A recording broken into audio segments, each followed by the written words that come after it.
class of students who go on a field trip. Farm, and lots of silly, crazy things happen. It's one of my very favorite stories. Yes, sir. I see a possessive noun in the title. Excellent.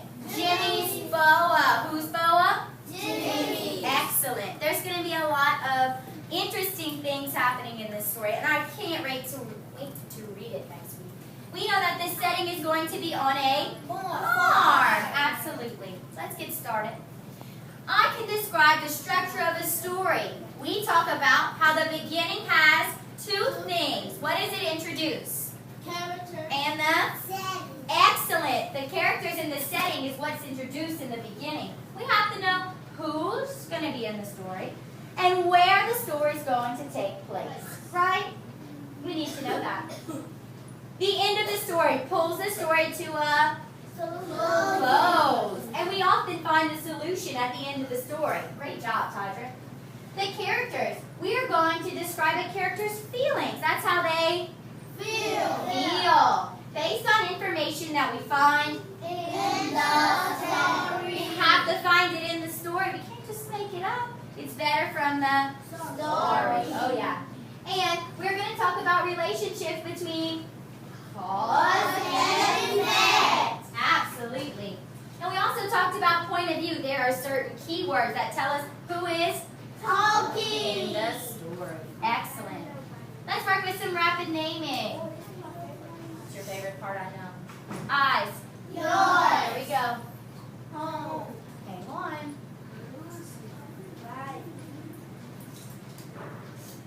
Home. Rise. Sing.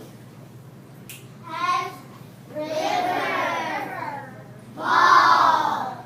Children. Each. Girl. Main. Black. Grow. Last. Mouse. Excellent. Let's keep going with our lesson. Miss Fanny's going to read you a poem called Snake. It's by a poet named Emily Dickinson. We've been reading a lot about snakes, haven't we? Yesterday we read and we saw the video about a snake ate my Homework. Oh my gosh, and he was making up all these crazy stories about how a snake ate his homework. And then at the end he said, "Here's my homework. It's covered in slime." Yeah. And he gave it to his teacher anyways. Man, that boy was sure using his Brain. He was silly. All right, you can follow along on the board. Miss Meg is going to read this to you. Snake by Emily Dickinson. A narrow fellow in the grass occasionally rides. You may have met him, did you not? His notice sudden is. The grass divides as with a comb. A spotted shaft is seen, and then it closes at your feet and opens further on. He likes a boggy acre, a floor too cool for corn. Yet when a child and barefoot, I more than once at morn have passed, I thought, a whiplash, unbraiding in the sun. When stopping to secure it, it wrinkled and was gone. Several of nature's people I know, and they know me. I feel for them a transparent of cordiality. But never met this fellow, attendant or alone, without a tighter breathing and zero at the bone. Does this poem sound like it was written recently or in the past? Tydrick, how do you know, Tydrick? What kind of words told you maybe it was written in the past?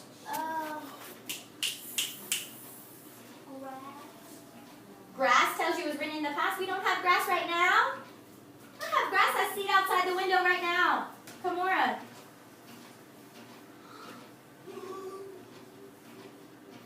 There were some weird words in there, weren't there? Yeah. Like what, Paston? Like, Where? it's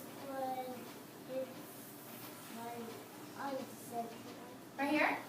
It wrinkled and was gone. Right. He said that told me that it was from the past.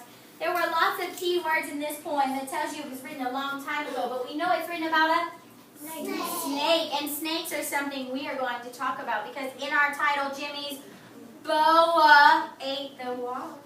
Is it not a kind of snake? I have a book. A boa I constrictor. have that book at home.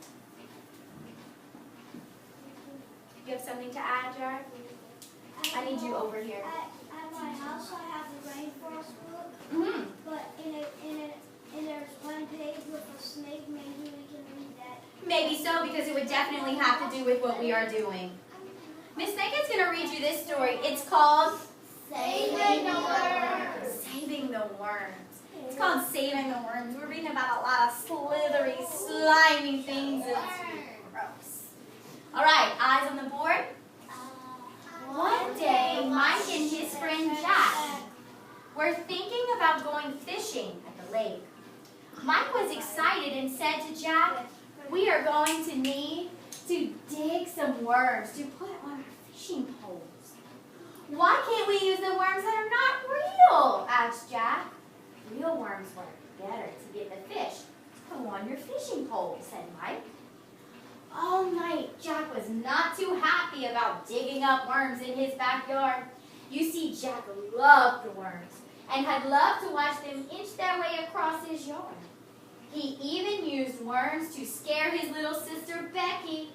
The best part was they felt slimy.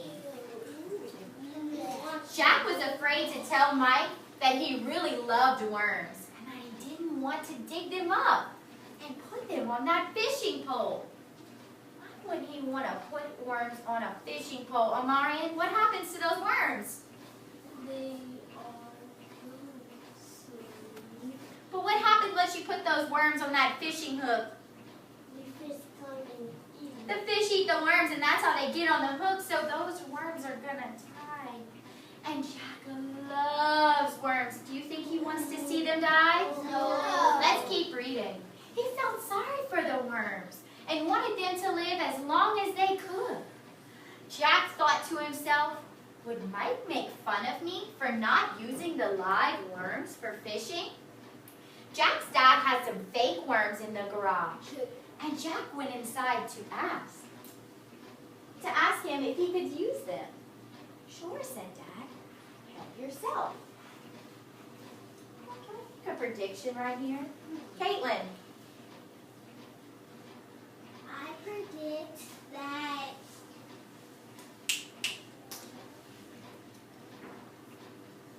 Jack is going to use the fake worms and trick his friend Mike. Excellent. What do you predict? I think Mike will recognize that the worms are fake worms. Ooh, that's a good prediction. I predict that probably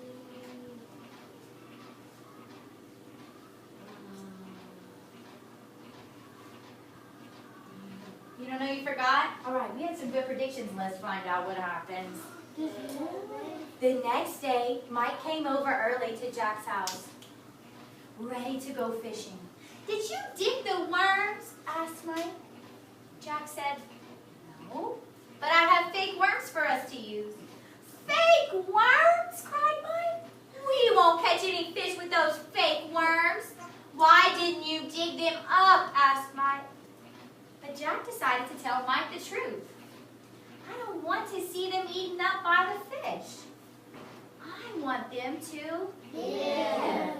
Mike was surprised that Jack cared so much about worms. Okay, he said, "we will just have to see how lucky we are with those fake worms." The boys were very lucky because they caught 3 fish that day at the lake. "I guess fake worms work just as well as real worms," said Mike. "Yes," said Jack. "Thanks, Mike. You are a real friend." I can think of a story we didn't read that long ago about a good friend. What story was that? We read a story about a good friend. Let him been trying their best at baking a cake. Oh, who was that? Hedgehog! How are Hedgehog and not alike? I mean, yeah, Mike. How is Mike alike? Because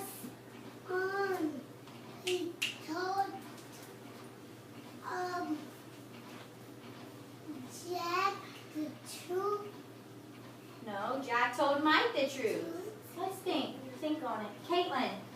Jack told Mike the truth, so Mike said, okay. Let's see if the fake worms give us some luck. Right, and how is that like what Hedgehog did? How is that alike? Hedgehog did tell his friend that he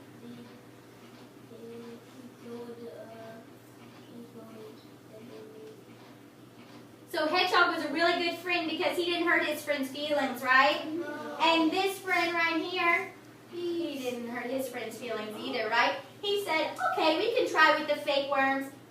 I understand. And Jack told the truth. And Jack said, yeah, Mike, you really are a good friend. Didn't Hedgehog's friends think he was a good friend? Yeah. Excellent job. All right, let's talk about some character traits. We know that character traits are words that describe a character. At the beginning of character traits, we thought of lots and lots and lots of words that would help us to know about what a character might do to have a special trait. They could be daring, loyal, cruel, friendly, shy. There's lots of words that you could use to describe a character based on what they do. Excellent. Give me a character trait to describe our friend Mike. Kind. Helpful. Hardworking, maybe so. Okay, what about Jack? Jack was the one who said, I really like worms and I can't watch them die. How was he? Give me a character trait to describe Jack. He was Thankful that his friend Mike was so understanding, right? That's a good one, Tydrick.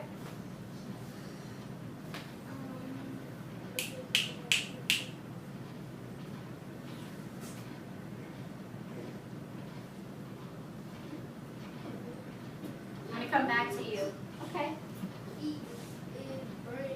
He was brave. Wow, I love that one. Why was he so brave, Kamora? Just do it over, Jacob. I need you to be on the carpet and paying attention in the lesson. Thank you so much. He was brave because he was just telling his friend that he didn't want to watch the worms die. Excellent. He didn't want to watch those worms die. Here's what we're going to do. Who is the character? Mike and Jack. I'm looking for someone who's raised their hand. Jared. Mike and Jack, let's choose just one. Jack. Oops. I know that Jack is, what did we say he was? He was what? He was brave. How do we know he's brave, Haley? What did he do? Because in the text, Because in the text he told his friend Mike the truth. excellent. He didn't want no worms to die. Excellent. He told Mike the truth. Beautiful. What's another character in the story? Oh, Mike. Excellent. Excuse me, Jacob. What's a character trait to describe Mike? Jacob. Jacob. Mike was because Mike was what? Character trait. Come right here. He was the boy that worked with the worms. Okay, so what's a character trait? He was